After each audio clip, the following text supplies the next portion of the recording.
Here we have Alexander Sander, EU Public Policy Program Manager at the Free Software Foundation Europe, and he will talk about the need for a stable and long-term funding. Thank you. The floor is yours. Yeah, thanks for the kind invitation. And 20 minutes before this talk in the other room over there, Lina told you about NGI projects. These NGI projects are a bit under pressure since there is a budget cut. And this is what I'm going to tell you about in the next 15 minutes. And maybe, I'm not sure if I see him here, but and I will try to address your question if there's hope for future financing. However, I'm Alex. I'm doing the policy work for the Free Software Foundation Europe, and we are a charity that empowers users to control technology. And part of our activities is that we, for example, work in the European Union and work towards and with decision makers to make sure that free software plays a role in the European Union. And when I say it plays a role, this is highly connected to money, to budgets, to financing.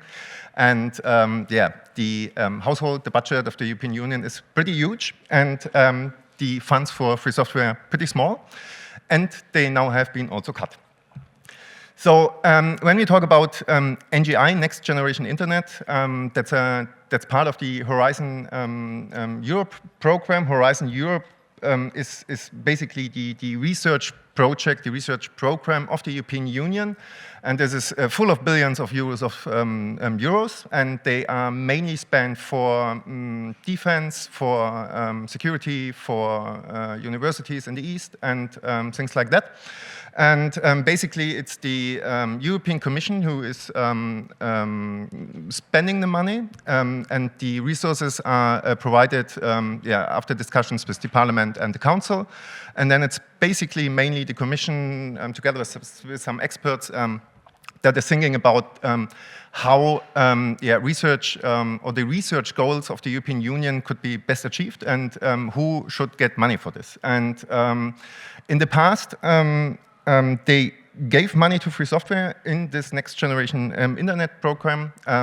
Projects like the end-to-end encryption in Jitsi have been supported. Money went to Cryptbet, F-Droid, PeerTube, stuff like this. You have seen it, or maybe you can see the recording from Lina's talk. She goes a bit into details for what the money was spent. But in general, one could say these funds have been there to invest in community free software projects, so to say. So it's not there to give money to Red Hat or something like this, but to small projects that help not only administrations, but also us, citizens, and maybe, for example, journalists to make their work. So what we are, or what the European Union was, or is still today funding with this, is highly important for us as free software community, I'd say. Even the European Commission acknowledged this, and they came up with an impact study, what they call, and this impact study was even presented in the beginning of this year at the FOSDEM. So, and there the European Commission presented to us at the FOSDEM, in the Free Software Community event, how important that NGI project and this money is, and how happy they are that it is around. A few months later, in the summer break, we learned about the first draft. Here you can see it. It's the end of May. So not even 6 months later, right? We found a leak of the first work program for, now it comes Cluster 4, Digital Industry and Space. So this is basically, in this thousands of pages, you will find a small, tiny budget line, which says 27 million euros for the next 2 years for NGI, and we couldn't find this line. So it wasn't there anymore. 27 millions were away. And so there was obviously in the draft a budget cut. And this was discussed between the European Commission and the member states. So they came up with this draft work program. They presented this, and again, just in February, and they were still at FOSDEM talking about how important this is. Also, since it was a leak, what we got, it also shows how intransparent the money goes around there. So it's very, very difficult for, in particular, civil society to control, to be part of the checks and balance, so to say, to see where the money goes. So not even the parliament had a chance to look at this. So, and this is basically the institution, the only institution, if one likes, where the European citizens are represented. And I think at least the European Parliament should have the chance to get some transparency, and I do believe also some saying on where the money should go. And with this, I don't mean a one-pager, but being able to also go into the numbers and distribute money. However, what happened is we also checked out what have they done, or what are they supposed to do with the 27 millions, and the European Commission followed the buzzword and moved it to AI. So, and that's basically it. So instead of free software, we are now investing 27 millions for AI. This will definitely change the world.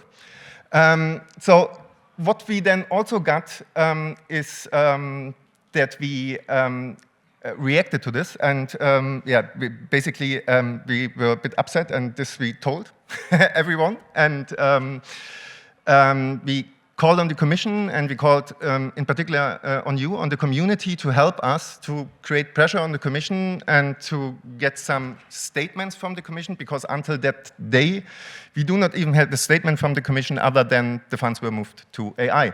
So we wanted to hear some more on this, and also we wanted to create some pressure and yeah, trying to get the funds back. So that's why, yeah, basically there have been a couple of activities. Some people in France started with an open letter which they provided to the Commission. We did via our website try to ask our community to contact the Commission. So basically we're asking them to reach out to von der Leyen, so the President of the European Commission, as well as to commissioners they think are useful for this.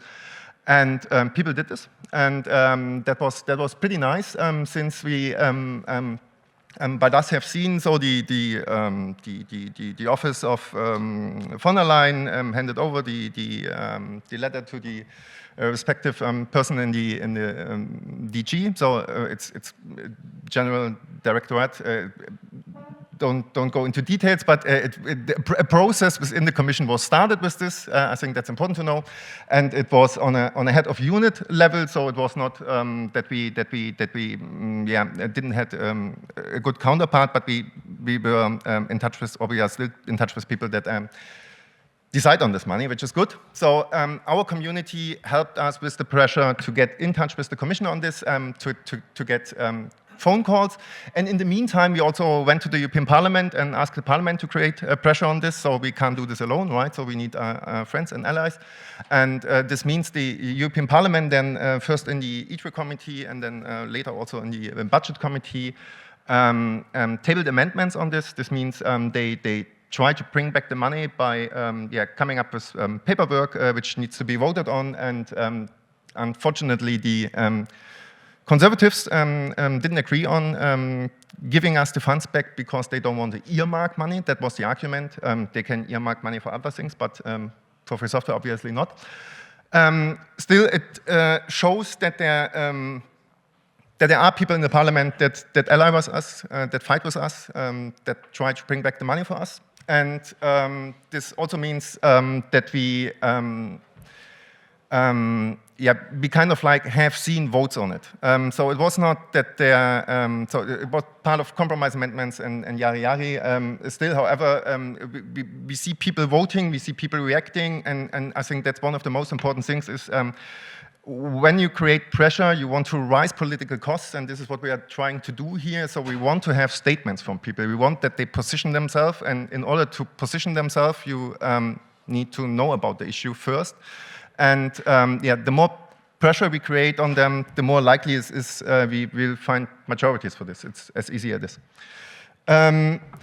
However, also we took part in a public consultation around the Digital Europe program. This is something new now. Other than the Horizon Europe program, there are other programs, and one of these other programs is the Digital Europe program.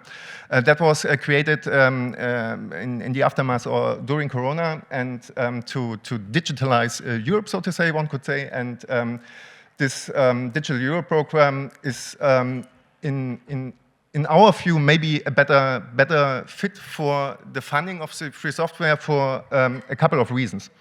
First one, we have seen how easy it is to remove the money from the Horizon Europe program, since it's only in the power of the Commission and the member states.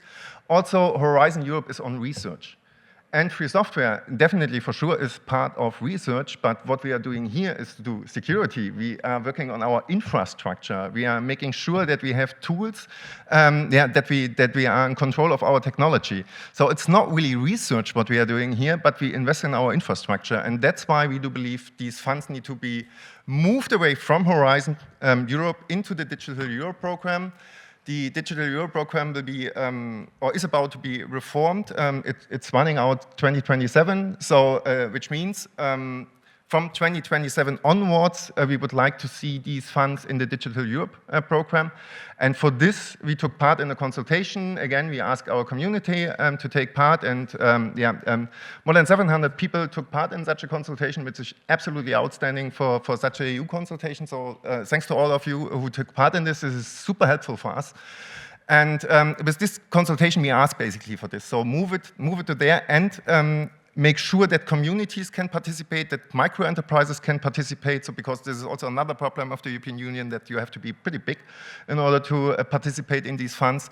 So that was a nice thing with NGI, that we could give money to these small projects, so that should definitely continue, and this is what we are going to fight for in the next years in this reform, to get the funds there, and we hope for your support. We will do a lot of PR and media work on this. We count on you as volunteers to help us and to go ahead with this. So this is what I already said.